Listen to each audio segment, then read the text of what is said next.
ಇನ್ನು ಈ ಎಲ್ಲ ಬೆಳವಣಿಗೆಗಳ ಕುರಿತಂತೆ ಕುಣಿಗಲ್ ಶಾಸಕ ರಂಗನಾಥ್ ಅವರು ಕೂಡ ಪ್ರತಿಕ್ರಿಯೆ ಕೊಟ್ಟಿದ್ದಾರೆ.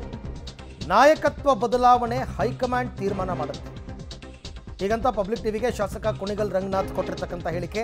ಇಲ್ಲಿ ಯಾರ್ಯಾರೋ ಮಾತಾಡಿದ್ರು ಬೆಲೆ ಕೊಡಬೇಡಿ, ಯತೀಂದ್ರ ಹೇಳಿಕೆಗೆ ಪ್ರತಿಕ್ರಿಯಿಸಲ್ಲ, ನಾನು ತುಂಬ ಚಿಕ್ಕವನು, ಯತೀಂದ್ರ ಬಗ್ಗೆ ಮಾತನಾಡೋದಕ್ಕೆ ನಾನು ತುಂಬ ಚಿಕ್ಕವನು ಅಂತ ಹೇಳಿದ್ದಾರೆ.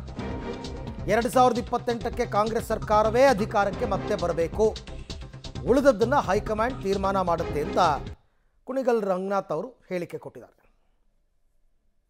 ಮುಖ್ಯಮಂತ್ರಿ ಸಿದ್ದರಾಮಯ್ಯ ಅವರ ನಂತರ ಸತೀಶ್ ಜಾರಕಿಹೊಳಿ ಅವರು ನಾಯಕತ್ವವನ್ನು ವಹಿಸಬೇಕು ಅಂತ ಮುಖ್ಯಮಂತ್ರಿ ಸಿದ್ದರಾಮಯ್ಯ ಅವರ ಪುತ್ರ ಡಾಕ್ಟರ್ ಯತೀಂದ್ರ ಅವರ ಹೇಳಿಕೆ ಕಾಂಗ್ರೆಸ್ನಲ್ಲಿ ಸಾಕಷ್ಟು ಚರ್ಚೆ ಕಾರಣವಾಗಿದೆ. ಈ ಬಗ್ಗೆ ಮಾತಾಡಲಿಕ್ಕೆ ಶಾಸಕರಾಗಿರ್ತಕ್ಕಂಥ ಕುಣಿಗಲ್ನ ಶಾಸಕರಾಗಿದ್ದ ಡಾಕ್ಟರ್ ರಂಗನಾಥ್ ಅವರು ನಮ್ಮ ಜೊತೆಗಿದ್ದಾರೆ. ಸರ್, ಮೊದಲನೇದಾಗಿ ನಾಯಕತ್ವದ ವಿಚಾರವನ್ನ ತೀರ್ಮಾನವನ್ನ ಅನ್ನುವಂಥ ರೀತಿಯಲ್ಲಿ ನಿನ್ನೆ ಡಾಕ್ಟರ್ ಯತೀಂದ್ರ ಅವರು ವಿಧಾನ ಪರಿಷತ್ ಸದಸ್ಯರು ಮಾತಾಡಿದ್ದಾರೆ. ಮುಂದಿನ ನಾಯಕತ್ವ ಸತೀಶ್ ಜಾರಕಿಹೊಳಿ ಅವರದು ಅಂತ.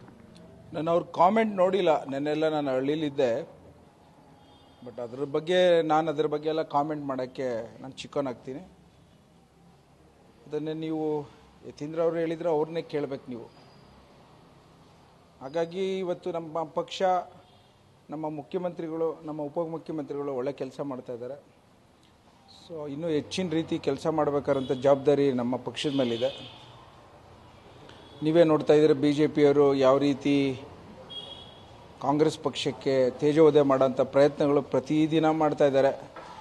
ನಮ್ಮೆಲ್ಲ ಗುರಿ ಅದನ್ನು ಯಾವ ರೀತಿ ಆರೋಪಗಳನ್ನು ನಿಭಾಯಿಸ್ಕೊಂಡು ಜನರ ಸಮಸ್ಯೆನ ಪರಿಹಾರ ಕೊಡ್ಕೊಂಡು, ವಿಶೇಷವಾಗಿ ಇವತ್ತೇನು ನಮ್ಮ ಕಾಂಗ್ರೆಸ್ ಸರ್ಕಾರ ಬಡವರ ಬಗ್ಗೆ ಆಲೋಚನೆ ಮಾಡುತ್ತೆ, ಅದನ್ನು ಹೆಚ್ಚಿನ ರೀತಿ ಸ್ಪಂದಿಸುವಂಥದ್ದು ಮುಂದಿನ ಒಂದು ಗುರಿಯಾಗಬೇಕು.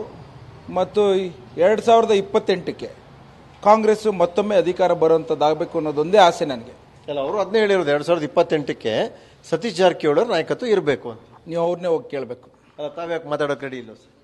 ನನ್ನ ಚಿಕ್ಕವನಾಗ್ತೀನಿ, ಸಹಜ. ಅಲ್ಲ, ಯಾಕೆ ಮಾತು ಕೇಳ್ತಾ ಇದ್ದೀನಿ ಅಂದರೆ, ಪವರ್ ಶೇರಿಂಗ್ ಅನ್ನೋದಿದೆ ಅನ್ನೋ ಚರ್ಚೆ ನಡೀತಾ ಇತ್ತು. ಮುಖ್ಯಮಂತ್ರಿ ಉಪಮುಖ್ಯಮಂತ್ರಿಗಳು 2 ವರ್ಷ ಅನ್ನೋದಿತ್ತು. ಅಂದರೆ ಎಲ್ಲೋ ಒಂದು ಕಡೆ ಪಕ್ಷದ ಅಧ್ಯಕ್ಷರಾಗಿ ಇನ್ನೂ ಕೂಡ KPCC ಅಧ್ಯಕ್ಷರಾಗಿ DK ಶಿವಕುಮಾರ್ ಮುಂದುವರೆದಿದ್ದಾರೆ. ಈ ಸಂದರ್ಭದಲ್ಲಿ 28ಕ್ಕೆ ಅಥವಾ ಸಿದ್ದರಾಮಯ್ಯ ಅವರ ನಂತರ ನಾಯಕತ್ವವನ್ನು ಇವರೇ ವಹಿಸ್ತಾರೆ ಅಂತ ಡಿಕ್ಲೇರ್ ಮಾಡುವ ರೀತಿಯಲ್ಲಿ ಹೇಳ್ತಾರೆ ಅಂದರೆ ಏನು ಅಂತ ನನ್ನ ದೃಷ್ಟಿ ಏನು ಗೊತ್ತಾ? ನನ್ನ ತಾಲೂಕಿನ ರೈತರಿಗೆ ನೆರೆ ಹಾನಿಯ ವಿಚಾರದಲ್ಲಿ ಪರಿಹಾರ ಕೊಡಿಸ್ಬೇಕು, ಮನೆಗಳು ಕೊಡಿಸ್ಬೇಕು, ಡಾಂಬರೀಕರಣ ಮಾಡಬೇಕು, ಹೆಚ್ಚಿನದಾಗಿ ಜನರಿಗೆ ಗ್ಯಾರಂಟಿ ಸ್ಕೀಮ್ನ 100ಕ್ಕೆ 100% ತಲುಪಿಸೋಂಥದ್ದಾಗಬೇಕು. ಇದು ನನ್ನ ಗುರಿ ಇರೋದು. ಅದು ಬಿಟ್ಟು ಇದು ಪಾರ್ಟಿ ಮ್ಯಾನೇಜ್ಮೆಂಟು ಅವೆಲ್ಲ ವಿಚಾರ ಹೈಕಮಾಂಡ್ ಬಿಟ್ಟು ವಿಚಾರ. ನಾನು ಚಿಕ್ಕವನಾಗ್ತೇನೆ, ನಾನೊಬ್ಬ ಕಾರ್ಯಕರ್ತನಾಗಿ ಇವತ್ತು ಸಹ ಹೇಳ್ತೇನೆ, ಪ್ರತಿಯೊಂದು ವಿಚಾರದಲ್ಲೂ ಜನರಿಗೆ ಬೇಕಾದಂಥ ಅವರು ಏನು ನಮ್ಮ ಕಾಂಗ್ರೆಸ್ ಪಾರ್ಟಿನ ಆಶೀರ್ವಾದ ಮಾಡಿದ್ದಾರೆ ಆ ಗುರಿಯಲ್ಲಿ ಸ್ಪಂದಿಸುವಂಥದ್ದಾಗಬೇಕು ಅನ್ನೋದೊಂದೇ ನನ್ನ ಆಸೆ. ಮತ್ತು ಯಾಕೆ ಗೊಂದಲ ಕಾಂಗ್ರೆಸ್ಸಲ್ಲಿ? ಯಾವ ಗೊಂದಲ ಇಲ್ಲ, ಯಾವ ರೀತಿ ಹೇಳಿಕೆ ಕೊಟ್ಟವ್ರೆ ಅಂತ ನೀವು ಅವ್ರನ್ನೇ ಕೇಳಬೇಕು ಹೊರತು ಈ ವಿಚಾರದಲ್ಲೆಲ್ಲ ನಾನು ಕಾಮೆಂಟ್ ಮಾಡ್ಲಿಕ್ಕೆ ಹೋಗಲ್ಲ. ನಾನು ಎಲ್ಲ 28ಕ್ಕೆ ಅಂತ ಅವ್ರು ಫಿಕ್ಸ್ ಮಾಡಿದಾರಲ್ಲ, ಹಾಗಾಗಿ ಕೇಳ್ತೇನೆ. DK ಶಿವಕುಮಾರ್ ಅವ್ರ ಪಾಪ ಈಗಲೇ ರೆಡಿ ಆಗ್ತಾ ಇದ್ರು. ಅದ್ರ ಮಧ್ಯದಲ್ಲಿ ಅವ್ರು 28ರವರೆಗೆ CM ಸಿದ್ದರಾಮಯ್ಯ ಅವರು ಇರ್ತಾರೆ, ಆಮೇಲೆ ಸತೀಶ್ ಜಾರಕಿಹೊಳಿ ಅವರು ಬರ್ತಾರೆ ಅಂದರೆ ಏನು ಫೈಟ್ ರೇಸಿಂದನೇ ಹೊರಗೆ ಬಂದ್ರೆ ಹಾಗಾದ್ರೆ?